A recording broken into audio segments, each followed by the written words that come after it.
Meow. For the longest time, the only major source of Hollow Knight lore we had was Hollow Knight. Other than some supplemental material and a few comments from Team Cherry themselves, Hollow Knight was this singular work that defined itself and its world in its own terms. But now another game has come along, Hollow Knight Silksong, taking ideas from Hollow Knight, expanding on them, and recontextualizing them. And anytime work comes along like this, there's a chance for retcons. In the strictest sense of the term, a retcon is any time new information is introduced in a work that changes the continuity established in a previous work. For example, if Silksong established that Hornet was the one who locked up the Godseeker in the Royal Waterways, that would be a retcon, since it changes our understanding of the events of Hollow Knight, where it's never stated who locked up Godseeker. But when people usually talk about retcons, they're referring to retcons that contradict previously established lore. If Silksong stated that the White Lady was actually Hornet's mother, that would be a retcon that directly contradicts lore established in Hollow Knight. In this video, I want to go over both general retcons and retcons that contradict lore from Hollow Knight. Due to the vague nature of Hollow Knight's storytelling, it can be difficult to pin down explicit contradictions. But there are a few candidates worth investigating. That's why me and my trusty steed Horsebag, who has been with me since my very first video, are going to be digging deep into the lore of both Hollow Knight and Silksong to uncover the retcons Team Cherry snuck into the game and see how badly they break the lore, if at all. Are you ready, Horsebag? Yes. Okay. Retcon number 1. Herrah and the Weavers. I think the most surprising retcon I noticed on my first playthrough of Silksong was that Herrah the Beast was actually a Weaver, and by extension, Hornet was half Weaver. In the original Hollow Knight, the Weavers felt very distant from the other bugs in Deepnest, living in their own den separate from Herrah. The Weaver corpses say the following when dream-nailed. Herrah, for protection. Princess, for bargain made. So it was clear they had some sort of connection to Herrah and Hornet, but nothing in the game explicitly claimed that Herrah herself was a Weaver. Of course, there were people in the community who made that connection, but I think the reason I never thought this is because Herrah doesn't look anything like a Weaver. The only real similarity they have is the eye pattern, but that pattern is also shared by the Stalking Devouts and Deep Hunters, and I'm pretty sure they aren't Weavers. Additionally, the mushrooms in the fungal wastes call Herrah a common beast, with no mention of her being part of a strange race of foreign spiders with magic silk powers. While it's true the Weavers were elevated from common bugs, it doesn't really make sense to refer to them as such. While the mushrooms could be wrong, they seem like one of the more knowledgeable factions in Hallownest. I mean, these guys all express their thoughts openly in a shared mind. Their brain is like a giant live stream chat. They're clearly on an intellectual level we simply couldn't comprehend. It's also worth noting that Midwife, probably the most knowledgeable character on Deepnest lore, talks about Herrah and the Weavers separately, without ever making a connection between them. So while no one ever walked up to the knight and said Herrah isn't a Weaver, it wasn't exactly clear she was supposed to be one, especially with the way her body looked. A few theories have popped up to try and explain why Herrah looks the way she does. One theory is that Herrah actually evolved from a drape mite instead of a farlid. But I doubt this, mainly because Hornet specifically mentions that she sees a similarity between herself and farlids. But she's got bupkis to say about the drape mites, other than they breed in the dark. And given the fact that the Pale King shines light all around him, I don't think Herrah would match this description. The second theory is that Herrah's body became deformed due to conceiving Hornet. We know that conceiving a child is incredibly painful for a Weaver, so perhaps Herrah's body is the final result of any Weaver who goes through this process. But if Team Cherry always meant for Weavers to struggle with having children, then why are there so many little Weavers running around Deepnest? You could say that the little Weavers just look like Weavers and are a separate species. Or you could say that little Weavers aren't the children of Weavers, but are literally just Weavers that are shorter than their sisters. Remember how I said the vagueness of Hollow Knight lore leaves a lot of wiggle room open? This is what I'm talking about. These explanations don't seem very likely, but nothing in the game necessarily disproves them. The vibe I get from all this is that Team Cherry wasn't 100% sure what they were doing with the Weavers when they added them to Hollow Knight. So some of the details we learn about them in the first game don't really slot in smoothly with what we learn in Silksong. I'd say Herrah being a Weaver contradicts the mushroom lore tablet, and the fact that Weavers struggle to have children contradicts the little weavers in Deepnest. Retcon number 2. The Snail Shamans. The Snail Shamans were one of the more mysterious aspects of the original game's lore. There was only one still alive by the time the night arrived, and one of the few capable of using soul for combat. In Silksong, 3 more Snail Shamans were introduced, and we learned a lot more about the shaman's nature. We even got instructions on how shaman spells are created, one of which, Anguished Aura, involves living pilgrims being hung to drain. Oh, you rascals. Don't let me catch you doing that again, okay? There's one aspect of their lore that feels a little bit like a contradiction from the first game, and that's their relationship with the Void. It's not exactly clear how much the Snail Shaman in Hollow Knight knows about Void. He refers to the Knight as having an empty face, and when speaking to the Knight after it acquires the Shade Soul, he mentions that the Knight's essence has melded with the spell, so he seems to be aware of Void in some sense.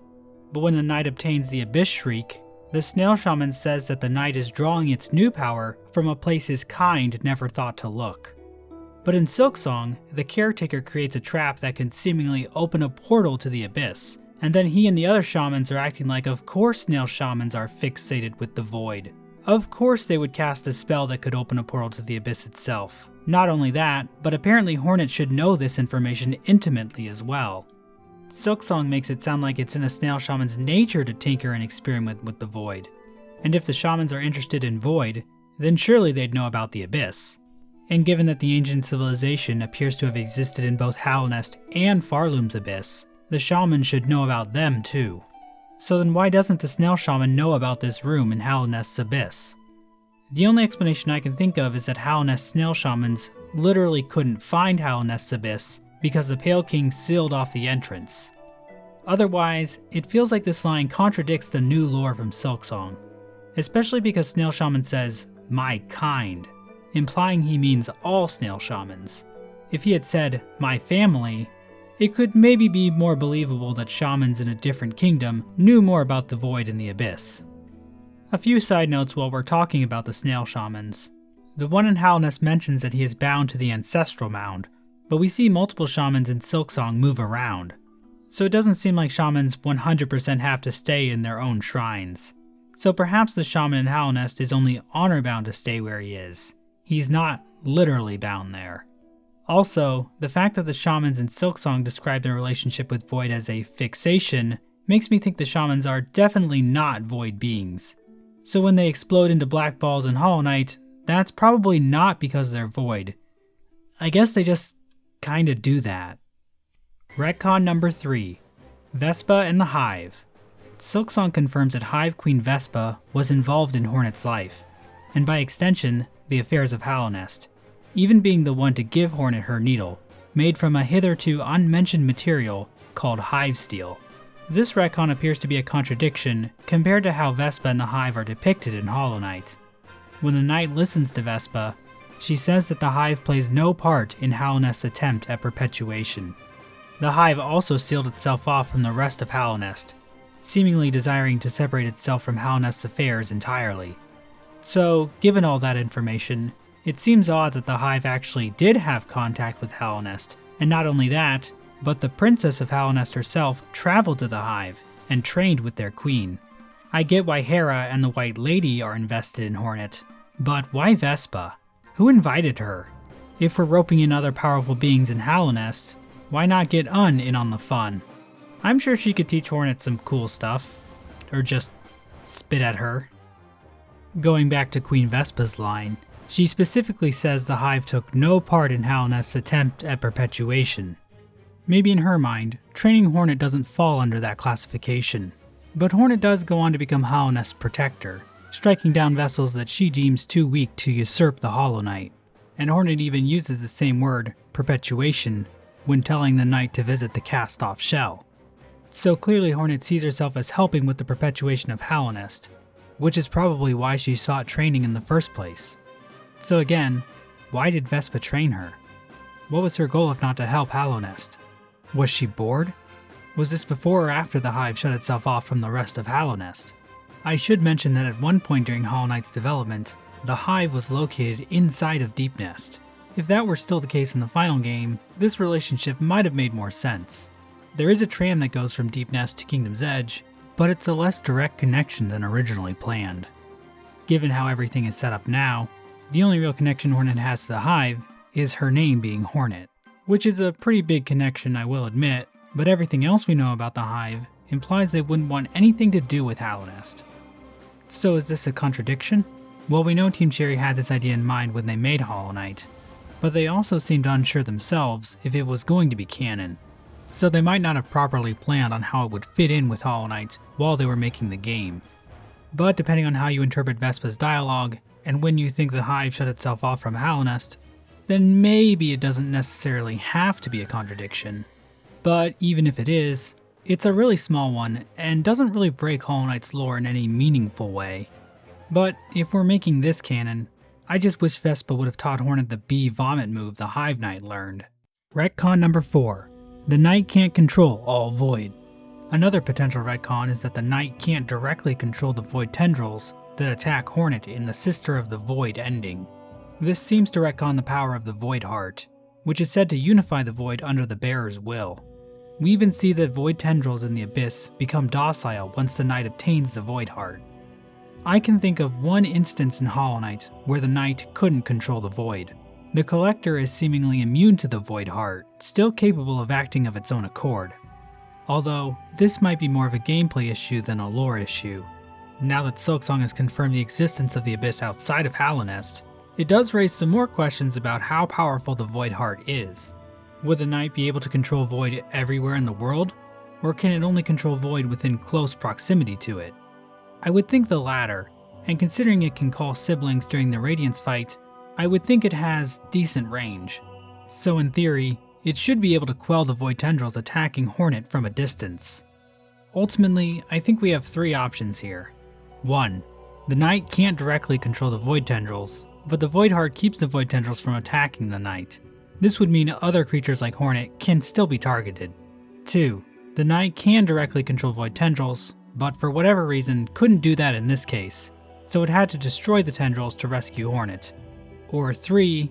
The Knight can directly control Void tendrils, and easily could have commanded the ones going after Hornet to stop, but Team Cherry decided to have the Knight attack them because it looks cool. I'm betting on option 3. I don't think Team Cherry is trying to tell us anything specific about how much control the Knight has over the Void here. Instead, I think the lore might have taken a backseat to hype moments in Aura. Retcon number 5. Bugs retaining sapience outside of Hallownest. In Hollow Knight, there were some aspects of Hallownest that made it feel uniquely special. The lore tablet on the threshold of the kingdom described it as the last and only civilization, and another tablet mentioned that there was no world beyond. The bugs of Hallownest were also granted higher thought by the kingdom, which would be taken away should they ever leave. So it really seemed like Hallownest was the only real kingdom in the world. But in Silksong, we see that Hallownest was very clearly not the last and only civilization, and we even see intelligent bugs living in Farloom as well. So what's going on here? Did Team Cherry forget their own lore? Silksong has definitely retconned the world of Hollow Knight to be bigger, with not only Farloom, but also with places like the City of Steel and the Black Barrens. However, I don't think anything in Silksong contradicts what was established in Hollow Knight. First of all, Hollow Knight made it clear that there were other civilizations in the world. The Grim Troop's whole deal was going to dying kingdoms and consuming their nightmare essence. So clearly there were other civilizations out there at some point. So why does the lore tablet in King's Pass call Hallownest the last and only civilization? There's 2 interpretations I can think of. First, it's propaganda. We can see, given the size of the Pale King's statue in the ancient basin relative to his actual size, that he was not above embellishing things a little. However, I like this second interpretation better. Basically, the point of this lore tablet isn't that Hallownest is the only civilization in the world right now, but because Hallownest is eternal, it will be the last and only civilization to exist for all time. It's more of a declaration of Hallownest's perpetuity than a statement about the current state of the world when a knight finds it. As for why the bugs in Farloom are intelligent, that's a bit trickier to explain. While it is true that the Pale King granted higher thought to some of the bugs in Hallownest, it's not the only way a bug can achieve this. In fact, there are several bugs already like this in Hollow Knight. Bugs like Zote, Tiso, Cornifer and Izelda, Cloth, and the Godseeker all traveled to Hallownest from somewhere else with already strongly established thoughts, personalities, and desires. So it's possible the pilgrims arriving in Farloom were much the same way, already having minds of their own. I had always thought the citizens of Hallownest were a species of bug incapable of achieving higher thought on their own, but Silksong challenges this, as the pilgrims appear to be the exact same species of bug. Perhaps any bug can achieve higher thought if given the correct circumstances. Sort of like how Frankenstein's monster became intelligent by watching humans interact with one another. Or like how you're getting more smarter by watching a YouTube video right now. Good job, you! Retcon number 6. Everbloom and Void. The delicate flower has changed quite a bit from Hollow Knight's initial release to what it is now. It first got retconned in Godmaster to have the power to dispel Void in some way, which we see when Void leaks out of the Godseeker. But in Silksong, we learn that the delicate flower is actually an Everbloom, which is described as the first light, and it's the only means Hornet has to repel the Void. When carrying the Everbloom, Hornet can resist Void influence on her shell, and she can even ward off the Void tendrils in the abyss. Once Hornet gets the Everbloom, it's with her until the very end of the game. By contrast, the delicate flower in Hollow Knight breaks if it even grazes an aspid's nut hair. On top of that, the delicate flower does not affect the Void tendrils at all in Hollow Knight. This interaction just doesn't make sense canonically given what has been established in Godmaster and Silksong. Why can't I take a Void bath with my Everbloom, Team Cherry? So Silksong does contradict Hollow Knight here, but to be fair, Hollow Knight kinda already contradicts itself due to Godmaster. This line from White Lady, saying the Everbloom is the only way they can resist the Void, is also a bit odd, since we know the Pale King experimented with the Void at length, and found a way to form it using molds and harness it in rune-etched shells. The lighthouse in the abyss also seemed to have power over the Void in some way, if only temporarily. But Hornet makes it pretty clear that she doesn't think the Pale King succeeded in having the Void do his bidding, and that she thinks no one can control the Void. While it's possible that Hornet is just referring to how the Pale King failed to create a pure vessel, this line might imply that the King's molds and wing molds were also failed experiments. Maybe this indicates that the Collector emerging from a King's mold was inevitable, and something similar was bound to happen with every King's mold and wing mold. We never actually see a still functioning King's mold or wing mold outside of the White Palace dream realm. As a side note, I wanted to mention Void possessing bugs. We never really saw what that looked like in the original Hollow Knight. We only ever saw dead bugs that had succumbed to the influence of the Void. And the bugs we see in Farloom are being controlled by both Void and Grandmother Silk's Silk. So we still don't necessarily know if Void takes over regular bugs like this normally. Retcon number 7. Hollow Knight's canon ending. This next retcon isn't retconning anything from Hollow Knight specifically, but instead retconning something Ari Gibson said in a Reddit AMA back in the far-off year of 2017. When asked which ending for Hollow Knight was the most canon, Ari Gibson said, "All endings are equally canon. We're not into true endings. You choose the path yourself. We'll do our best in all future Hollow Knight content to account for all of them." This statement has always been a bit perplexing, even before Silksong was announced.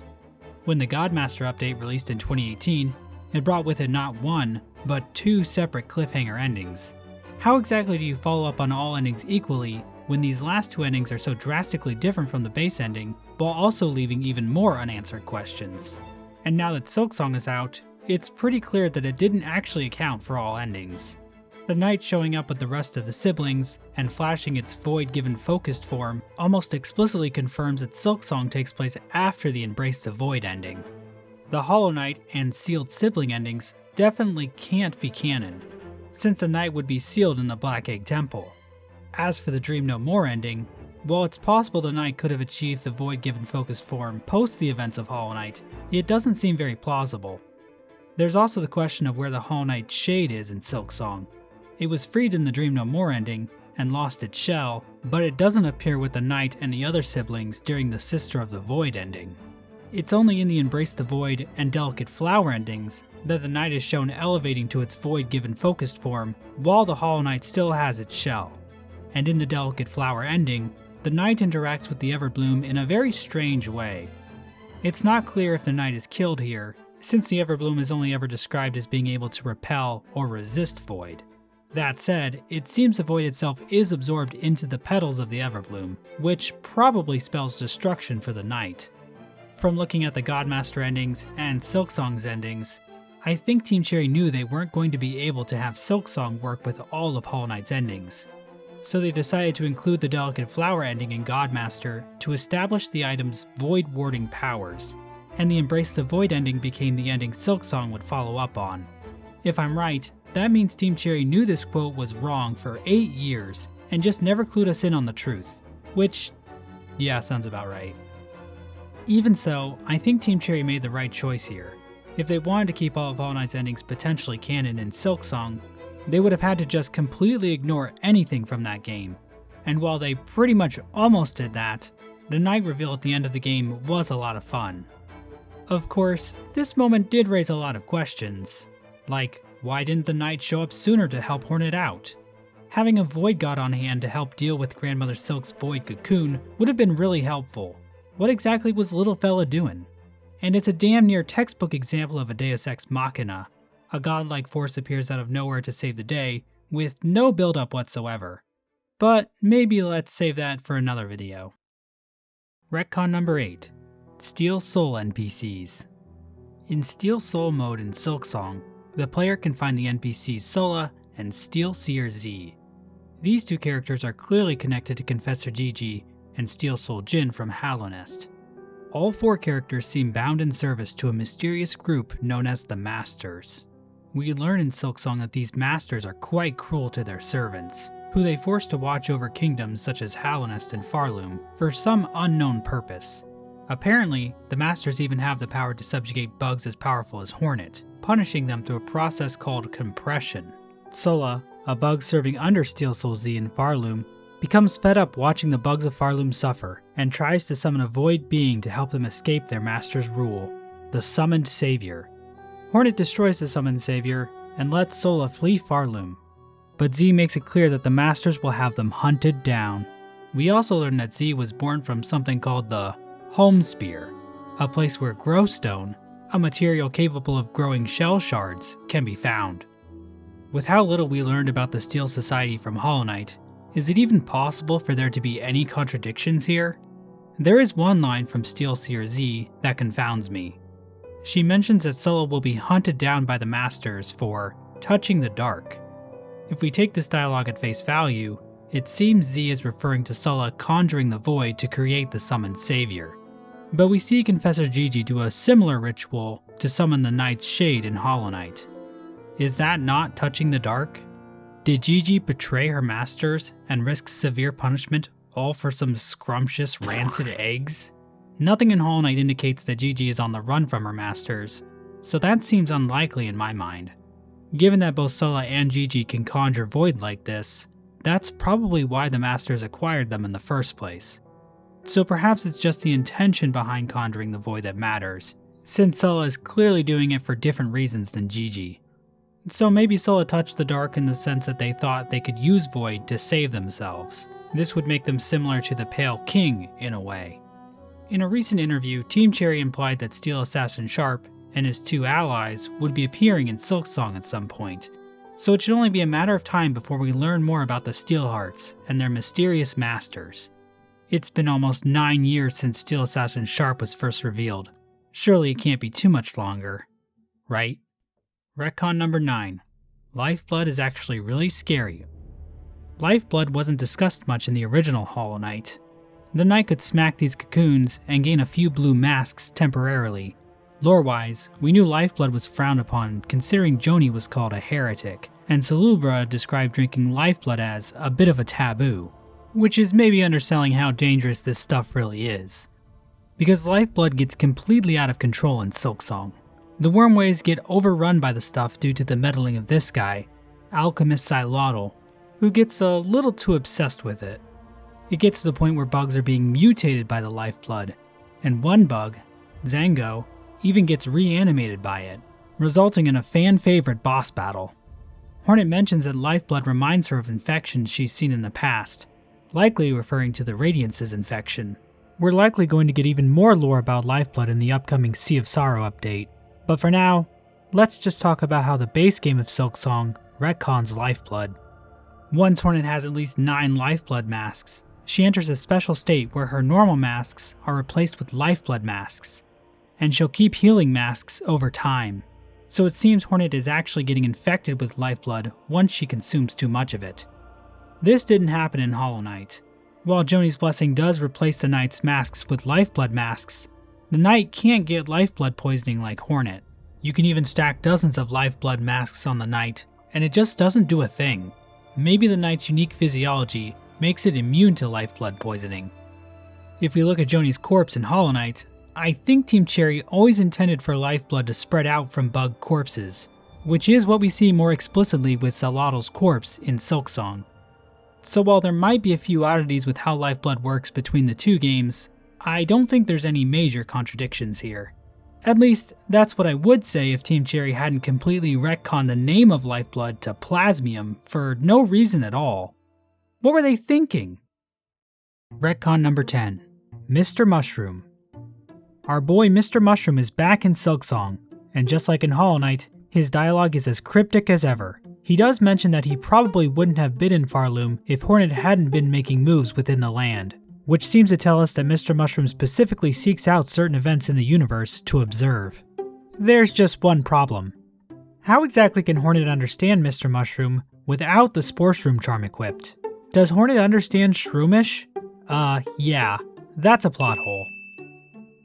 These last few items do give us more information about certain aspects of Hollow Knight, but I don't think they contradict anything at all. As far as I can tell, these are just cool details that fit in perfectly with Hollow Knight's lore. So these are the kind of retcons that only add new information without contradicting anything. Also, I do plan to dive into these subjects more deeply in future videos, so be sure to tell me what I've missed or how I'm wrong in the comments below. Retcon number 11. Pale Flame. Whenever the word pale pops up in these games, it always warrants a good deal of scrutiny. Be it pale beings like the Pale King and Grandmother Silk, or powerful items like pale ore and pale oil, there's clearly something noteworthy about this pale property. And one specific line of dialogue in Silksong makes a connection only vaguely hinted at in Hollow Knight much more explicit. Grohl the Great can be seen using a move similar to the Vengeful Spirit attack, a move that spends soul to cast. One of Grohl's Needlein dialogues seems to describe soul as a swirling pale flame. As far as we know, soul itself can't be broken down into any smaller elements, which means this paleness is an inherent property of soul. This, by extension, means that the pale beings are closely related to soul in some way. It's not a stretch to believe this, considering the King Soul can generate an endless supply of soul, and the silk created by Grandmother Silk is also made of soul. This would mean the powerful properties of pale ore and pale oil might come from soul imbued within them. Retcon number 12. Masks. Ancient masks are one of the few items that appear in both Hollow Knight and Silksong, so we can see how Team Cherry changed their descriptions in the menu from the first game to the second, and it seems ancient masks are actually constructed from pale ore. Considering how similar the surfaces of the pure nail and the ancient masks look in the original game, this revelation makes a lot of sense. Silksong actually gives us a fair bit of mask lore. Farloom has its own mask maker, telling us that the mask maker in Hallownest isn't some one-off freak, but a member of some larger order of bugs dedicated to making masks. And the mask maker's work is even respected by bugs like Hornet and Tip. The mask maker in Hallownest talks about how hiding a face can change one's mind in some way. We see this idea built upon in Silksong. Farloom's mask maker mentions that his task becomes heavy when he's not wearing a mask, and Hornet says she wanted him lucid for their conversation. This implies the mask was somehow altering mask maker's state of consciousness. There's also Styx, who keeps a collection of masks in his nest. The thread memory here shows that Styx questions his own identity, implying that he changes his identity when he switches between masks. The Farloom mask maker also has an ability called the Sight, which allows him to read a bug's mask. With Hornet, this allows him to see aspects of her personality, while also noting that she still has the opportunity to grow. This ability might explain the weird, swirly eyes the mask makers have, as well as why the mask maker in Hallownest knew so much about the Knight's situation in Hollow Knight. Retcon number 13. ancient civilization. With the existence of arcane eggs in both Hallownest and Farloom, we learn that some kind of ancient civilization resided in both lands at some point in the past. Were these the same civilization, or two completely separate ones that both came up with the idea of using arcane eggs? Silksong does seem to confirm that the abyss exists underneath the entire world, so the odds of void-worshipping bugs popping up in both kingdoms at some point in the ancient past are certainly there. The most defining aspect of the ancient civilization in Hollow Knight was their worship of the void, and Silksong expands on that idea, showing that the ancient civilization wanted the void to cleanse them, eliminating their desires and fears. Now, I'm not one to judge, but these guys sound like fucking morons. And that's all the retcons I have for you. Overall, Silksong tries its best to focus on Farloom, and not tie much back into Hallownest. But the few times it does swerve back into Hollow Knight's established lore territory, things can get a bit bumpy. There aren't any major retcons that completely break the original game's story or anything, but it does feel like Team Cherry ignored a few parts of Hollow Knight's lore so they could tell the story they wanted to tell in Silksong. With how much lore Hollow Knight had, the fact that there are so few instances of obvious retcons is impressive in its own right. However, I don't want to see any more contradictions out of you, Team Cherry. You really don't want to make me mad. Just ask Horsebag. Horsebag? Oh, that's right. I sent him to the glue factory last year for being a horse,